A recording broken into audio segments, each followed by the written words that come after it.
It is a bit like speed dating because I'm not really very good at the G20, and maybe you won't want to date me after this, but because I don't follow it in depth, and some of you do, and so maybe you will want to add more things when it comes back to you. But I just wanted to say three things. One, about the timeline. Two, about the issues that are on the table this year in the Turkish G20. And three, about the opportunities. So first on the timeline, very briefly, the big summit will be in November 15th to 16th. And before that, there's a huge series of tracks of meetings. There's a Sherpa track to get ready for the outcome document. There's various working group tracks, different ministers' meetings, but the key ones are the finance ministers' meetings, and the next big one is in September. And in a way, all the big things get agreed normally by that finance ministers' meeting and then signed off by the heads of state in November.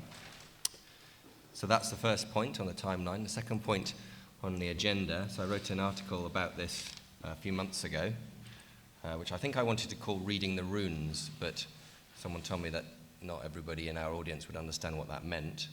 But it's quite hard to know exactly what the priorities are, because the G20 statements always cover lots of different things, and they want to tackle everything, and there's huge numbers of processes in there. But if you look carefully, I think, at what they actually promised to deliver by November this year, I would say the priorities are investment, particularly in infrastructure, and financial sector reform. Those are the things which we actually might see some outcomes by November. And so last year we had a big tax focus, but that's not really there in the documents as far as I can see, or the discussion so far. So on investment, and some of you have been to a very good workshop on this yesterday, I would summarize the G20 focus as being about, it's been traditionally about mega infrastructure, so big cross-border, trans-regional infrastructure investments.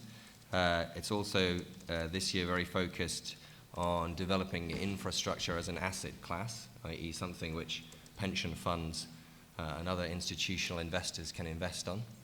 And it's also about promoting public-private partnerships, quite explicitly actually in the G20 communique that came out at the spring meetings of the World Bank and the IMF. So it's a kind of infrastructure investment which I think most people in this room feel quite uncomfortable about. Certainly I do. And then on financial sector reform, there is an enormous amount of stuff going on behind the scenes, most of which I don't understand, but I'm hoping to learn about it at the workshop straight after this. You might want to come to that. I'm chairing it, so it will be really good. And so it's about insurance, the insurance industry, it's about shadow banking regulation, it's about securitization, it's about too big to fail banks. It's all in there in the package of work that's going on this year. So there's an awful lot of financial sector reform work still going on. I guess the critique of the colleagues I know who work on it is that it's not really fixing the underlying problems, but it is doing a lot of stuff. So find out more soon. Third point on opportunities, I think it's quite hard to think of the G20 as being a great vehicle for creating change, because it's very inaccessible. It's not like this UN process that Peter's told us about, where we can actually go and see what's happening. It's not available to us. But of course it is very powerful because of the nature of the people who are around the table.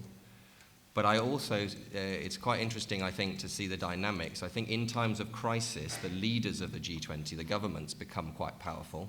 And in between times of crisis, the institutions that do the work of the G20 become quite powerful.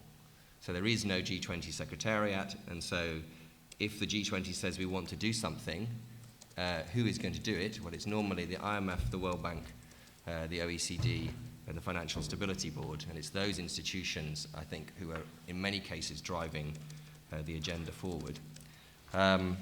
That's all I wanted to say. I don't expect a round of applause, but it's up to you.